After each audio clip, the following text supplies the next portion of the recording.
My hope this evening is to really just provide something that some of you all have endured endlessly in the past, and that's just a basic overview of Ernest Becker's ideas with regard to his understanding of why it is that people have historically had such a terribly difficult time getting along with other people that are not similar to themselves. And I took the title of this talk by juxtaposing two phrases. The Structure of Evil is a title of one of my favorite Ernest Becker books. And this notion, history is a nightmare from which I am trying to awaken, is a phrase that I hope some of the literary types are familiar with. It's a very famous phrase, happens on page 9 of one of my favorite books, Ulysses, from James Joyce. History is a nightmare from which I am trying to awaken. I think pretty much sums it up when we think about where we now stand. I like the phrase, man's inhumanity to man. We might want to extend that and note that women can be pretty vicious also. But I think what we want to try and understand is basically something that has already been mentioned, ought to concern all of us, especially right now in human history. And that is, why is it that things have been so unhappily problematic for so long?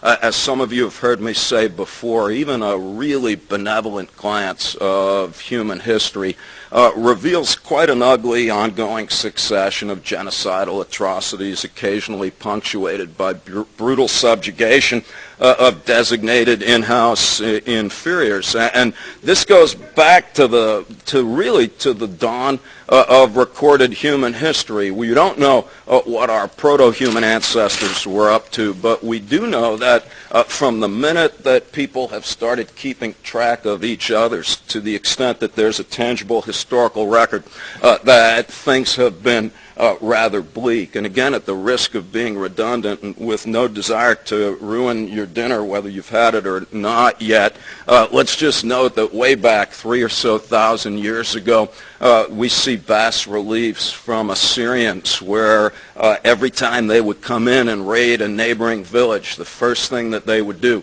would be to stick the inhabitants of the village alive on poles that they would run through their backs and out through their shoulders. So you would see these pictures of people rather unhappy as they dangle alive, skewered on poles.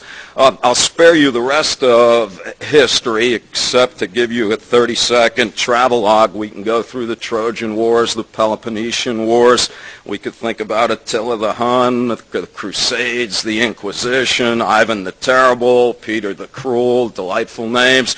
And while the names may change, I think the point that we want to note is that the basic dynamic, just human beings being sadistically and atrociously vicious to other folks, have been really a hallmark of the human enterprise. Well, we just got done with the 20th century, as I know most of you are aware of if you've got a calendar or a clock. And as you also know, either from direct experience, depending upon your age, or from the history books, you know, that century got off to a pretty good start with World War I, the war to end all wars. Sounded good at the time, but as you know, that was just the frightening precursor to arguably the most vicious and stupid century until this one. We had World War I followed by World War II, where Hitler very cleverly, and I mean that in quotes, of course, combined genocide with business in order to exterminate over 100 million people in Europe. Forget about Korea and Vietnam. We got the killing fields of Cambodia. We got the genocide in Rwanda, where it took less than 10 weeks to exterminate 1/3 of the population at the time.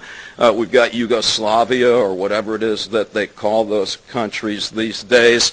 We've got the Middle East situation, which we don't have to even say more about except to note how horribly problematic it is these days. We've got the Palestinian meat bombs exploding in Israeli towns. We've got the Israelis retaliating with their targeted assassinations. It's like using a wrecking ball to flick a flea off your forehead warhead. It'll do the job, but there's substantial collateral damage in the process.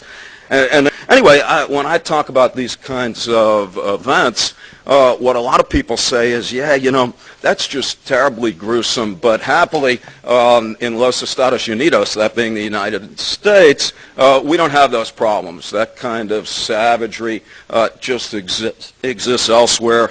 We don't have to worry about that. But as many of you know, we do have to worry about that. In fact, we're not any different in some ways than these other folks. It's always easier to recognize the hideous behavior of others. And yet, to just bring us up to date, as you all know, the so-called New World, when our ancestors got here in the 1500s, was not particularly new to the indigenous inhabitants who had been happily and rather peacefully existing here for several millennia. And the first thing, as you know, after we got done with disposing of 90% of the population with germs, was to just annihilate the other 10% in a genocidal takeover. I'll read you a little quote from a diary in 1637. In New Netherlands. Some of you will know that today as New York. When the Dutch came and they took over New York, for some reason the Indians who lived there were not overly enthusiastic about that, and something had to be done. And so what we did was to kill them, but we didn't just kill them. We did so with a heinous delight. So here's a diary. This is from a cool book, won a Pulitzer Prize. It's called Gotham, A History of New York City to 1898. Anybody familiar with this book? It's a very, very excellent book. This is a diary from the Dutch who witnessed this event. And this is talking about the guy who was the head of what's now New York at the time. And it talks about how he laughed right heartily, rubbing his right arm and laughing out loud as they tortured and butchered the Indians. The soldiers seized one, threw him down, and stuck his private parts, which they had cut off, into his mouth while he was still alive, and after that placed him on a millstone and beat his head off. Delighted. While they did that, his mother-in-law allegedly amused herself all the while by kicking the heads of other victims about like footballs. The point that I want to make is that, and we can just leave it at that, or maybe we can't leave it at that, is that we have a history that may not be much to be proud of, because we started with genocide. The country was then constructed on the backs of slaves. It's been sustained by bigotry and malice towards those who are different ever since. It's not my intent this evening to participate in an anti-American tirade. We can save that for another time. My point is that we do a disservice to the issue at hand if we cavalierly declare ourselves in possession of any moral ground based on our own behavior. In fact, if anything, we are subject to the same kinds of heinousness as are the other folks whose atrocities we're trying to understand. Well, as some of you know, or actually, let me back up. I'll do one other thing because I like this. In 1955, guy that we're very captivated by named Herbert Marcuse wrote a book called Eros and Civilization. And I think Marcuse put everything in perspective as we totter into the 21st century when he said, quote, "Intensified progress seems to be bound up with intensified unfreedom. Throughout the world of industrial civilization, the domination of man by man is growing in scope and efficiency. Nor does this trend appear as an incidental, transitory regression on the road to progress. Concentration camps, mass exterminations, world wars, atom bombs are no relapse into barbarism, but the unrepressed implementation of the achievements of modern science, technology, and domination. And the most effective subjugation and destruction of man by man takes place at the height of civilization, when the material and intellectual attainments of mankind seem to allow the creation of a truly free world." And that's where I see us sitting today. And I think without being overly polemic or histrionic, what I'd like to claim is that we're literally in some ways at the crossroads of human existence. On the one hand, for the first time in human history, renders us ripe for extinguishing ourselves as a form of life. In other words, we run the risk of being the first natural form of life to be directly responsible for its undoing. Even the dodo bird needed some help to obliterate itself. We may not. Well, how do we understand this, and how do we understand this in ways that may render us in somewhat of a position to do something about it? And here's where we believe that the ideas of Ernest Becker are especially pertinent, as some of you already know, and as I hope to convince others of you this evening. Ernest Becker was a cultural anthropologist who existed, Neil, correct me if I get the dates wrong, or Dan, anybody, 1924 until 1973, 4. Becker, 24 to 73, cultural anthropologist, spent a substantial proportion of his professional life trying to understand the psychological basis of human evil. And what I'd like to do very simply, just to set the tone for the program that we are hopefully about to experience collectively in the days to come, is to just provide a working overview of the core constructs that informed his understanding of the basic nature of the human animal. What Becker said, and this is one of the things that appealed to my buddies Jeff Greenberg and Tom Pyszczynski and I when we first encountered Becker's work, was that if we want to understand human evil, we have to back up a bit. And the first thing that we need to do is to understand what it is that motivates human behavior in general. And one of the things that I always liked about Becker's ideas is that he had a spectacular knack for expressing them in ways that avoided jargon and that just very clearly said what it is that he had in mind. So when Becker talks about human motivation, he's really asking the question, why is it that people do what they do when they do it? And so Becker says, let's try and figure out what it is that impels people to behave as they do. But before he gets too far with regard to his conceptual analysis, he backs up in the Structure of Evil book that I borrowed as part of this title, and he says, let's just talk about some epistemological kinds of questions. That makes people nervous in my undergraduate classes. They always say, I have no interest in urinary tract disorders, and so why do we have to take this kind of detour at this point? I'm all right, I picked the wrong word. Let me back up a bit, because the philosophical types, I know we're at an erudite university, so I know the students here are familiar with epistemology. That's just the study of how it is that we acquire knowledge. And Becker said, before we get ahead of ourselves, let's go through the ground rules. What are the presumptions that we're going to make before we theorize? And he has 4 of them. And again, as we totter into middle age, maybe beyond middle age, into early old age, when Tom and Jeff and I think about these things, I think this is one of the reasons why we were so attracted to these ideas to begin with. The first thing that Becker says is, look, any attempt to understand the motivational underpinnings of human behavior must be done from an interdisciplinary perspective. Long before it was fashionable to do so, Becker insisted that no single discipline has a lock on the truth, and that therefore we need to be able to be willing to entertain ideas from every discipline, academic and otherwise. So of course, as an anthropologist, he was interested in anthropology, but he also said we've got to look at things from a biological point of view. We've got to look at things from a psychological point of view, from a sociological point of view, from a philosophical point of view, a historical point of view, a literary point of view. We've got to look at popular culture. There's no place from which it is inconceivable that a good idea might come from, and we need to be willing to entertain them all. And he was indeed a rather really all-embracing scholar, well-versed in lots of disciplines. And I think one of the reasons why his analysis of human behavior is so potent, it was then and is now, is because he literally takes the best ideas that have been kicking around Western and even Eastern thought for many, many centuries and presents them to us in a way that is engaging and just amenable to our own understanding and hopefully reactions to it. So that's thing one, is that these ideas should be interdisciplinary in nature.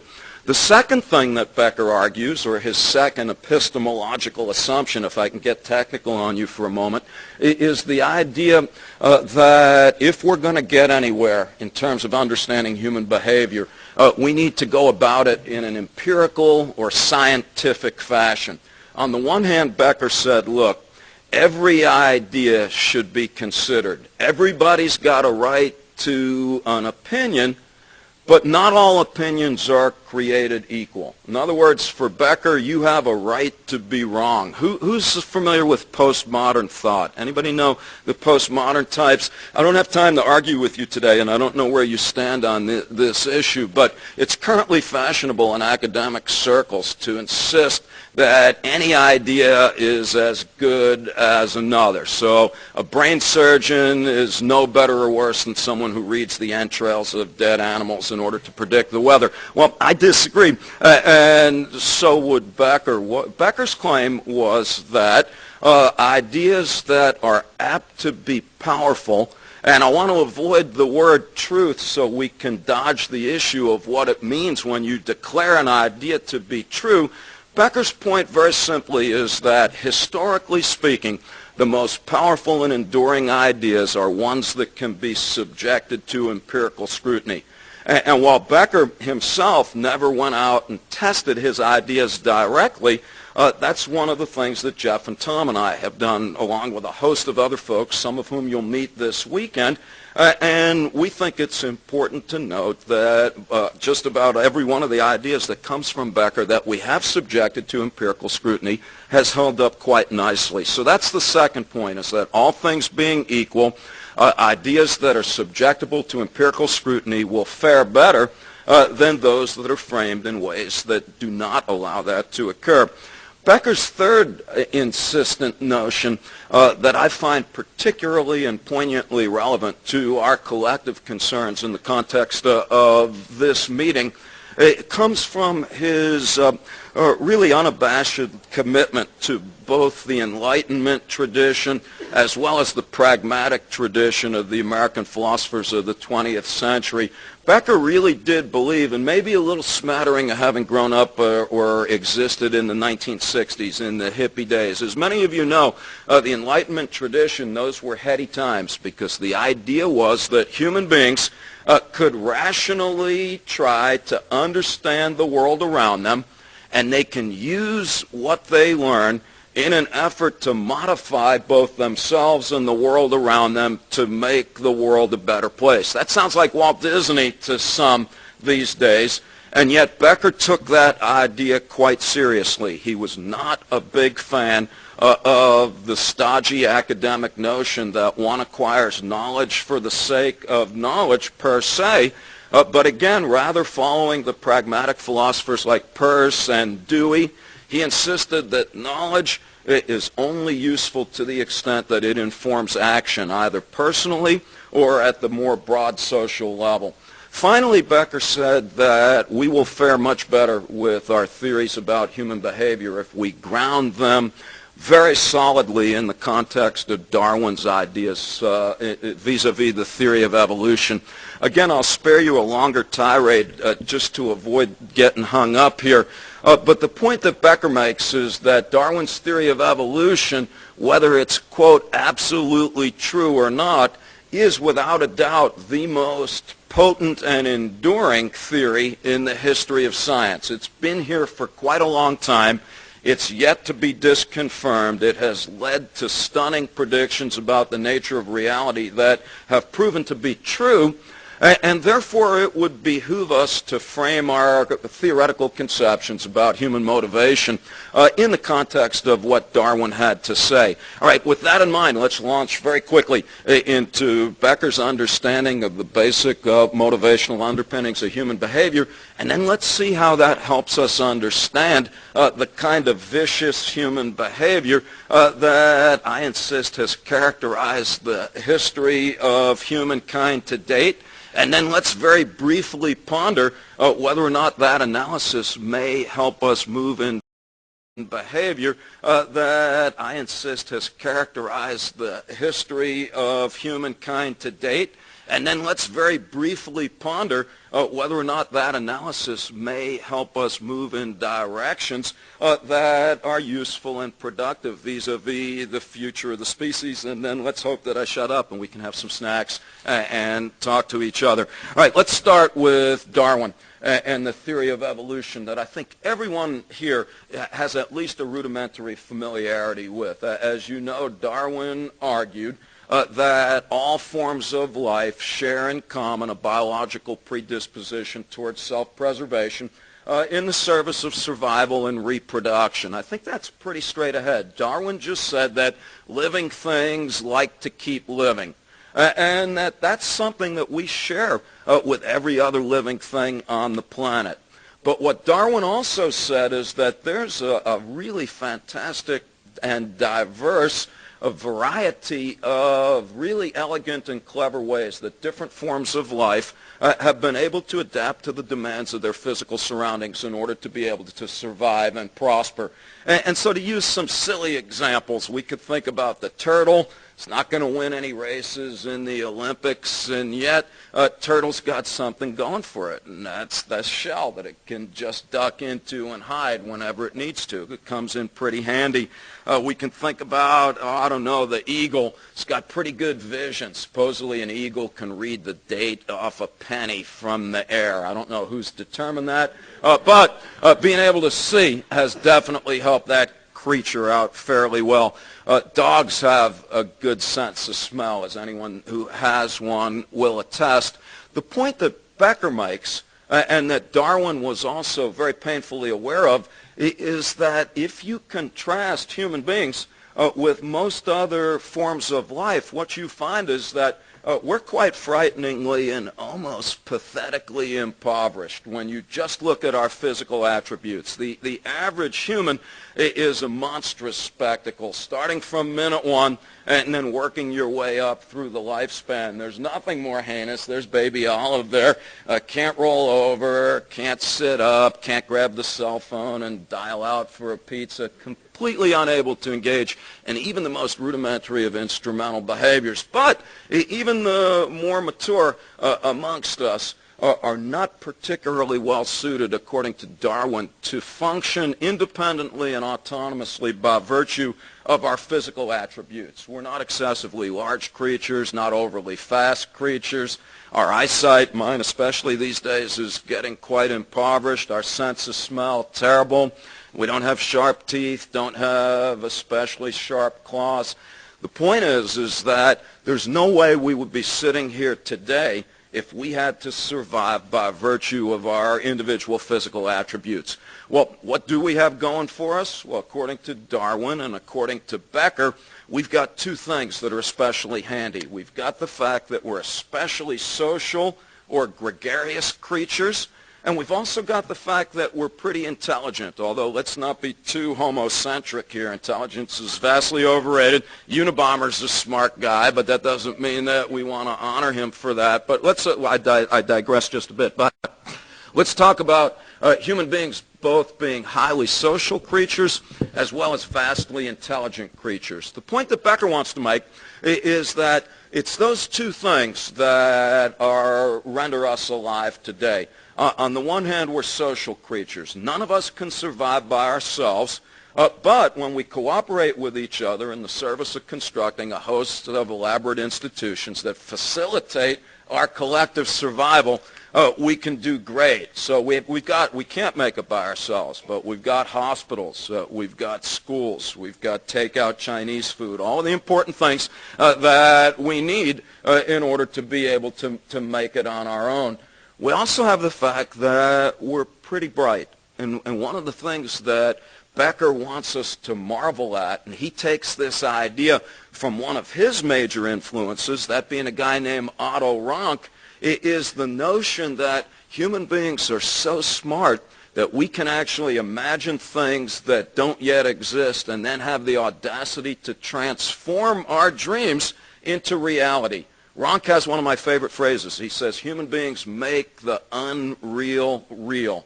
And let's note that, without, again, getting too far afield, that human beings are indeed the only creative form of life on the planet. Plenty of other creatures are quite bright, but those creatures, for better or worse, must adapt to the world in the form in which they originally encounter it. Only human beings, to borrow a phrase from Nancy Reagan, just say no to reality and instead conjure up their image of the way they would like the world to be and then actually transform it in accordance with their desires. I hope it's obvious that that's one of the reasons why human beings have proliferated and thrived in a wide variety of environmental circumstances that would not otherwise be fit for human habitation.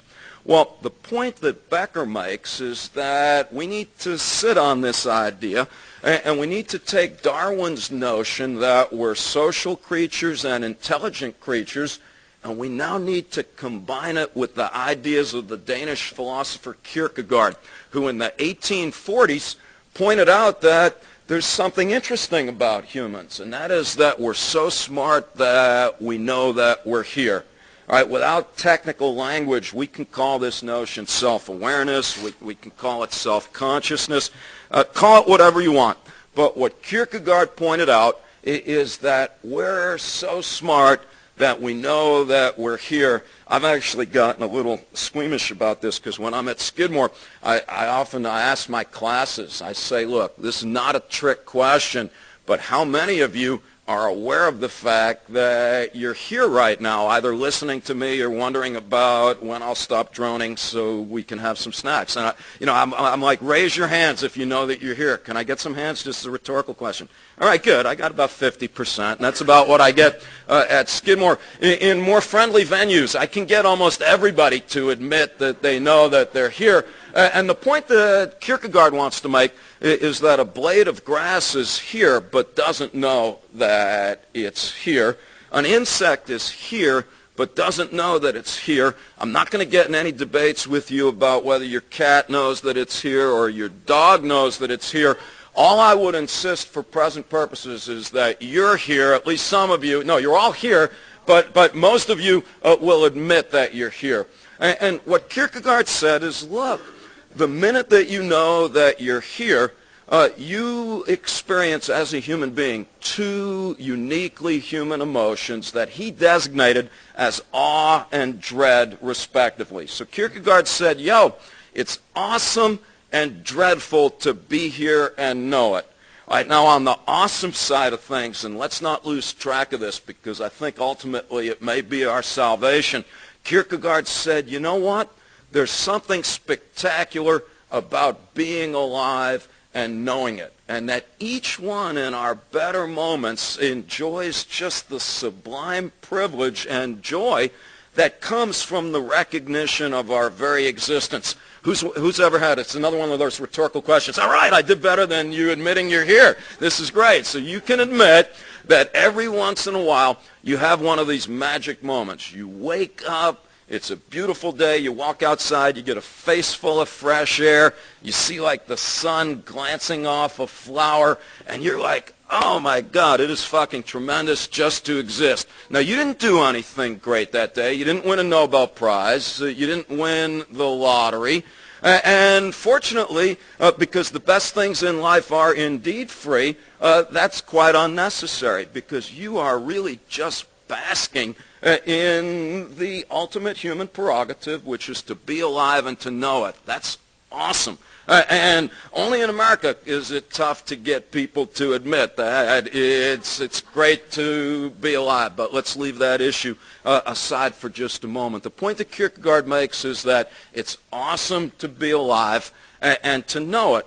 But for Kierkegaard and for Becker, it's also dreadful to be alive and to know it. Kierkegaard's point is that unless you're a child or an idiot, if you're intelligent enough to know that you're here, you are also intelligent enough to recognize that you'll not always be here. And so very simply, Kierkegaard called it the paradox of finitude in the context of infinitude. On the one hand, we have a mind that is literally capable of transporting us across time and space. Who's ever thought about what it might be like back in the days of the dinosaur? Or is that just me? Or back in the days of the Roman Colosseum? I usually put myself in the stands as opposed to on the floor itself. All right, who's ever thought about what it might be like if you could be like doing a little dance on the North or South Pole? You ever have one of those? I wish I was there right now. Who's ever thought about what it might be like 1,000 years from now if you were here? In other words, the point is that we have these amazing minds that are capable literally of pondering infinity. But those minds, as far as we can tell, Descartes' rantings notwithstanding, are permanently embedded in this corporal body that's destined to die. So the first thing that Kierkegaard said is that one of the problems that is of necessity engendered by the awareness that you exist is the consequent recognition of your mortality. But what Becker points out is that it's not only that that's problematic to human beings, because it would be bad enough if all that you had to be concerned about is the fact that you will someday die. But for Becker, that concern about dying becomes magnified by the fact that you're also concurrently aware of the fact that death can occur at any time for reasons that no one could ever anticipate or control. And of course, some of the novelists that some of us admire, a lot of books are written just about this idea. I call it the notion of tragedy, just that bad things happen all the time to good people for reasons that we could never anticipate or control.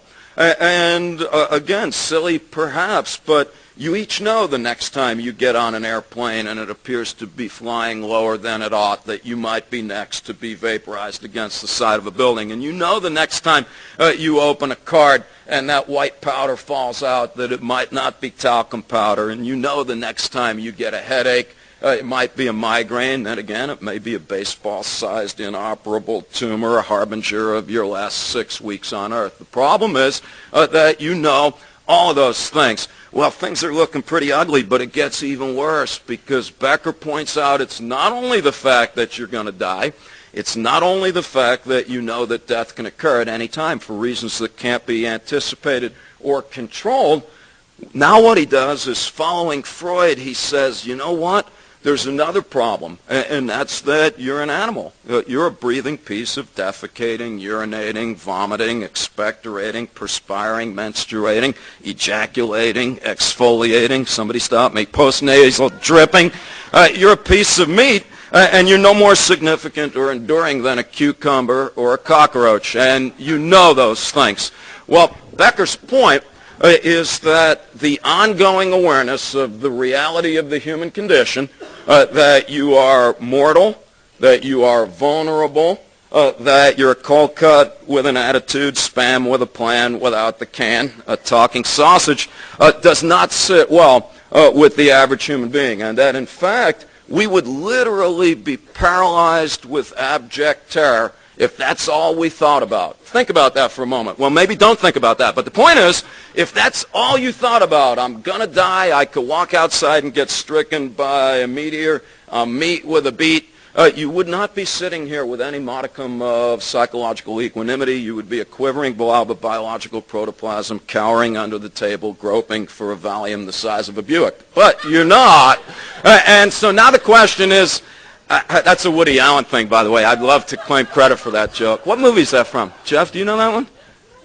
I don't know. Anyway, Woody Allen film. But point is, but we're not. We're all sitting here more or less still composed. Few people are looking a little shaky, but you'll be all right. We have snacks. And so now the question becomes, how is it that human beings have, from an evolutionary point of view, responded to the interesting existential dilemma engendered by the awareness of death that is in turn a product of our vast intelligence?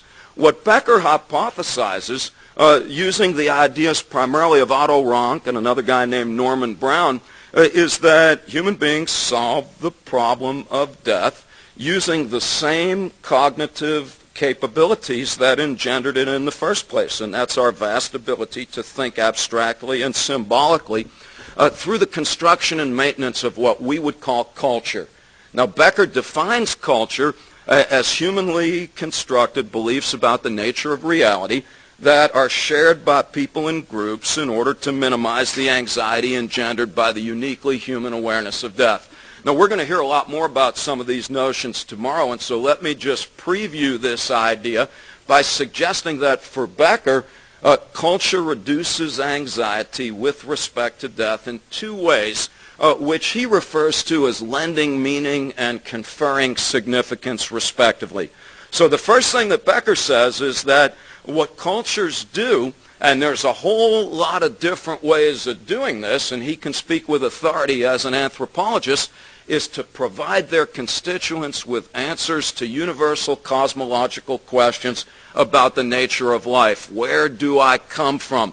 What do I do when I'm here? What will happen to me when I'm no longer around? There is a wide variety of different cultural constructions, both past and present, but what they all share in common is they offer an account of the origin of the universe. They offer a prescription for how one ought to behave while you're here. They offer an explanation for what happens to you when you die. Wait a minute, I've got to take a time out. When you die, and they offer some hope of immortality to people who behave in appropriate ways, either symbolically or literally. In a book called The Birth and Death of Meaning, Becker talked about both symbolic and literal immortality. He said, look, symbolically, and here he's just following the ideas that Plato originated a while ago. I can't even say with authority how long ago that was. But Plato said, look, that's one of the reasons why people like to do big stuff, like build pyramids and skyscrapers. It's one of the reasons why we want to amass big fortunes. It's one of the reasons why we want to write that famous book. It's even one of the reasons why we want to have kids. We know on the one hand that we may not be here forever, but we're comforted nevertheless by the prospect that a physical manifestation of ourselves remains nevertheless. Again, to borrow from Woody Allen, he said, you know what, I like my immortality to be literal. I don't want to be known forever by my work. I want to be known by living forever. In other words, if push comes to shove, the average person would prefer literal immortality to symbolic immortality, and that's the primary function of organized religion, with one or two important exceptions, and I think even these are explicable in the context of the theory that I now advance. Every organized religion offers some hope of immortality to individuals who behave on earth in a way that will then get them to everlasting life in the future. So most of us are familiar with the Christian afterlife. Some of us are familiar with the Hindu notion that you keep coming back until you get it right. And then you get to exist in perpetuity in some kind of ephemeral mist, and I don't mean any of this cynically. I should point, all cultures, as far as we know, offer some hope of literal immortality to their constituents. And so one point that Becker makes is that culture provides us with a sense that we live in a meaningful universe. He insists, however, that while the belief that life has meaning is necessary, it's not in and of itself sufficient for psychological equanimity. In addition to the idea that the world is meaningful, he claims that each of us needs to believe that we as individuals serve a valuable and significant role in that meaningful universe. How many of you, when you were little, long before you maybe are the way you are today, ever dreamed of doing something special or important? Whoever laid around in your bed at night and said, yo, I'm going to win a Nobel Prize, or I'm going to win an Olympic medal, or I'm going to discover a cure for cancer. I used to do all those things at once. I'd be like, I'll win a gold medal, and I'll get a Nobel Prize, and then I'll write a book on the plane over to get it, and so on. But maybe that's just me. Some of you all may be more content for a more modest dose of heroism. The point that Becker makes is that that's not the raving lunacy of a narcissist. It may be in my case, but rather the normal yearning of the human animal. We each want to feel like we serve a valuable and significant role in the universe. And the way that culture allows us to pull this off is by the provision of social roles with associated prescriptions of acceptable conduct, the satisfaction of which allows you to perceive yourself as a person of value in a world of meaning. And if you're lucky enough to feel that way, in his language, you have self-esteem. So for Becker, self-esteem is the dominant motive of the human animal. It consists of the belief that you are a person of value in a world of meaning. It is the psychological mechanism by which culture exerts its anxiety-reducing, death-denying influence. Well, that's what Becker has to say. In fact, he has a lot more to say, and I'll leave it to some other folks that you'll hear this weekend to do that. But now the question becomes, so what? If, or how rather, does this analysis help us understand human beings' atrocious propensity to be brutal to those that are different than themselves? And here Becker offers us two really, I think, profoundly stunning insights in another book with evil in the title called Escape from Evil. All right, now Becker says, look, if in fact I'm right, if your beliefs about the nature of reality serve a death-denying function, then there's two problems. Problem number one is what happens when you encounter someone who has different beliefs. All right, Becker's point is whether you're aware of it or not, the very existence of an alternative conception of reality is fundamentally threatening. Because if you believe something, let's say that God created the earth in 6 days before taking a well-deserved break on the 7th, and you run into, let's say, someone from the South Pacific where they believe that the earth emerged from a giant coconut shell out of the side of a palm tree, well, there's a problem. Because if you accept the validity of an alternative conception of reality, you do so necessarily by undermining the confidence with which you subscribe to your own perspective. And when you do that, you expose yourself to the very anxiety that your beliefs were constructed to reduce. Does that make sense? That's the closest thing to a technical thought that I have. So I'm going to actually say that again because Becker is very clear about what's happening theoretically here. If your beliefs about reality serve a death-denying function when you run into somebody who's different, that's problematic. Because if you accept their beliefs, you necessarily undermine the confidence that you have in your own. When you do that, you expose yourself to the very anxiety that those beliefs were designed to ward off. And when that happens, it instigates a host of compensatory psychological mechanisms that are designed to restore your psychological equanimity. All right, so that's point number one, is that if Becker's ideas are true, then we're going to have a problem when we run into people that are different than ourselves. All right, point number two is in some ways even more gruesome and discombobulating, because what Becker goes on to say is, you know what? Even if there weren't different people around to annoy us, we would designate somebody as different because we have to. All right, well, his argument is as follows, as articulated in the Escape from Evil book. What he says is, look, no matter how powerful and convincing your culture is, it is ultimately a symbol. All cultural constructs are symbolic. They're human creations. All right. However, death is a very real physical phenomenon. And the point that Becker makes very simply is that no symbol, regardless of its power or potency, will ever be sufficient to overcome the physical reality of death. It's like mixing apples and oranges. Consequently, and I've got to degenerate into some psychoanalytical language, which is probably okay for some, less so for others, what Becker says, again borrowing from William James, he says, you know what? Therefore, no matter how good your culture is or how much you believe in it, there's always going to be some residual anxiety about death. And you're not aware of that, he claims, because that anxiety is repressed.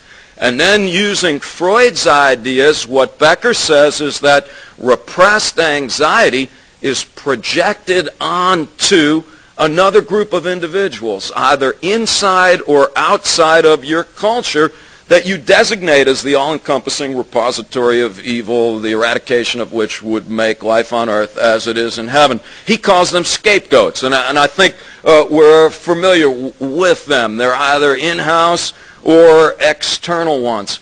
Either way, Becker says, we've got a problem. Either you run into people that are different, and that's a problem, or you declare somebody to be different, and that's a problem. Because what Becker then goes on to do, borrowing very heavily from some sociologists that we're very fond of, Peter Berger and Thomas Luckman, in a book called The Social Construction of Reality, what Becker does, following Berger and Luckman, is to talk about the psychological processes that are instigated when people encounter others who do not share their beliefs or encounter somebody who they have designated as different. I'm going to abridge this list a bit just to get us through the evening and just stick to the basics and talk about three reactions that we're all familiar with. Reaction number one, we call derogation. I think because Berger and Luckman called it that. That's just a high-dollar word for berating or belittling somebody. So I believe that God created the earth in 6 days and took a break. Those people in the South Pacific believe that the earth was created out of a giant coconut shell. Well, is that a problem? Of course not. Those are ignorant savages that live in huts and worship piles of sticks and mud. They don't have CNN or email or beepers, and so no wonder they have such a stupid conception of reality. I'm being facetious here. I'm not meaning to be taken literally. The point that I want to make is that the first line of psychological defense when we encounter those that are different than ourselves is to belittle the possessors of an alternative conception of reality as a subhuman, unintelligent form of life, because once we do that, that diminishes the challenge that their conception of reality poses to us. How's that sound? Does that make sense? A couple of head shakes for an emotional boost. Awesome. All right, thing number two is while we berate these folks, we generally simultaneously try to get them to divest their ridiculous ideas about the nature of reality and to adopt ours instead. I think Berger and Luckman call this assimilation, or we do, I can't remember, but we're more familiar with the term conversion, and this usually happens either politically or religiously. And so the next thing that we try to do is to get folks to drop their ideas and to adopt ours instead. And let's think about this for a moment, because I think this is very important. It certainly is for Becker, because we need to understand what's at stake. Becker's point is that there's a sense in which culture is a shared illusion. And what he means by that very simply is that if we grant that cultural beliefs are human constructions, what we also need to note is that there's lots of different ways to apprehend reality, and there's no absolute way to insist that any one of them is of necessity better than another. How's that sound? Well, as a result, the way that we maintain confidence in our beliefs is by social consensus. So the more people that share our beliefs, the more confident we can be that they're correct. And again, I mean no offense, although I'd be happy to offend if necessary. If you're a single person in the train station in New York City, and anybody who's been on the East Coast are familiar with these types, walking around. It's July, you've got a winter coat on and a big shopping bag full of crap, and you're walking around gibbering how this large bearded guy created all of humanity in his image and the rest of the world in 6 days. If there's only one person saying that stuff, you're going to reach for the bottle of antipsychotic medication and pass it on. You're just going to say, that is so maniacal that that's beyond belief. Well, when half of the world has that belief, it's not so maniacal. It's the received wisdom of one of the world's dominant religions. And again, I mean no offense here. The point that I want to make is that if it's just your belief, it's autism. If it's everyone's belief, it's culture. And it doesn't change the fact that one of them is no more or less right than the other. So the point that Becker makes is that we go to enormous lengths to get other folks to dispose of their ideas and to adopt ours instead. I don't want to single anyone out in particular this evening, except to note that Christian missionaries and the United States are the biggest of the converters in terms of religion and politics, respectively. And I think it's for the same psychological reasons. And we can maybe talk about this later on if we need to. The Russians were right up there, but they weren't as good at it as we are. And so they're out of the running these days. All right. Well, next thing that we do, according to Becker, is to just annihilate those folks that are different, thus removing them from the face of the planet and confirming that our God and our vision of reality is the true one after all. As some of you have heard me glibly say in the past, my God is better than your God, and we will kick your ass to prove it. All cynicism aside and all silliness aside, the point that Becker wants us to seriously entertain is that ultimately all ethnic strife, all armed conflict is the result of a psychological inability to tolerate alternative, death-denying cultural constructions. Now, let's not be simple-minded. This is not to suggest that there aren't geographical, political, and economic considerations that pervade human conflict.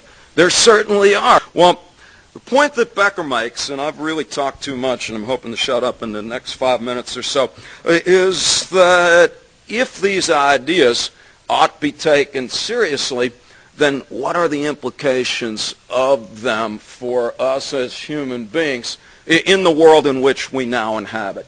And at the end of Escape from Evil, Becker really has some interesting thoughts, one of which I hope is quite wrong, because he wonders at the end of that book if human beings are a viable form of life. He just says, you know what? We have to think about the fact that we may be a giant biological mistake. We are not an incredibly old species. Who's aware of that modern Homo sapiens sapiens, we've only been here for about 100 or so thousand years. Who's also aware of the fact that every human on the planet is descended from a tiny breeding population of no more than 200 individuals? Is anybody aware of that? We're an accident, quite frankly, and a rather young one at that. Bacteria have been here for 6 billion or so years. They're definitely proven their mettle. And other forms of life have been here for quite a while. The human being's not been here for that long, Becker reminds us. And what he points out is that having self-conscious pieces of mortal meat may not have been that good of an idea. In the short run, it may have been good because we have been fantastically successful. But now that we possess the technology to exterminate each other with about the same amount of effort necessary to play a video game, things may not work out too well. It would be arrogant and stupid to proclaim ourselves detached from nature to the point where we have some kind of privileged position that renders us immune from self-imposed catastrophe. And as I've joked with many of my students before over the years, there's a very real possibility in the absence of a radical change in the way that we conduct our affairs, that in a few thousand years, you'll have cockroaches the size of us looking at a few humans in jars of formaldehyde in museums next to some dinosaurs. They'll be going, yo, there's the dinosaurs. There's those people. They ruled for a tiny time, and then they really screwed up, and there they are in a jar. Cockroaches will be fine. They thrive on radiation. So when we're long gone, the world will be a better place for the roach. And just like mammals were midgets until the dinosaurs got snuffed, and then we got big, maybe the roach is a midget waiting for our demise. They're robust creatures, and they'll do fine in our absence.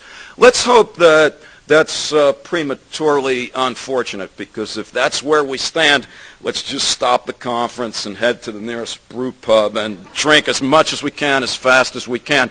Let's hope that there's a different direction that we can go in, and a more hopeful one. And I'd like to think that just our presence here today is a very, I think, hopeful beginning to what might be a small but nevertheless significant start to a chain of events that twist things in a more productive direction. Remember, I started this tirade by saying that it's both awesome and dreadful to be here and know it. And now the trick becomes, how can we parlay our immense intelligence? How can we parlay the joy of being alive into a way of living that does not ultimately result in catastrophic implications for folks that are different than ourselves? Well, quite frankly, the answer to that question is I don't know. Just like Becker, he was about to die when he finished Escape from Evil. I hope I'm not about to die. So his problem is he was dying. He didn't have time. My problem is that I have a small mind, so I can't think of anything off the top of my head specifically about how we ought to pull this off. But I will leave you with two things, and they're both Becker ideas, maybe three things. All right, thing number one is that I like Becker's idea that comes from the Enlightenment and pragmatic tradition that knowledge is power. I think all things being equal, historically, whenever we've understood something, that's helped us out immensely when it's come time to fix it.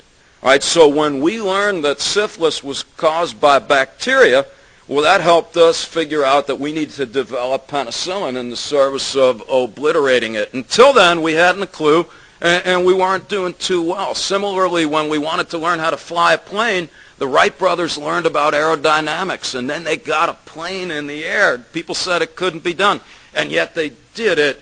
And so when people say to us, oh, humans are always going to be like this, we're just vicious creatures, you can't change, it can't be otherwise, well, I disagree. I don't understand why we have to start with that attitude. Why not start with the attitude that the better we understand ourselves, the better we render ourselves in a position to rectify and improve our circumstances. So that's point number one. And that is that there's a hope, I think, that the more that we know, the better we have an understanding of why it is that we behave this way, then we're in a better position to do something about it.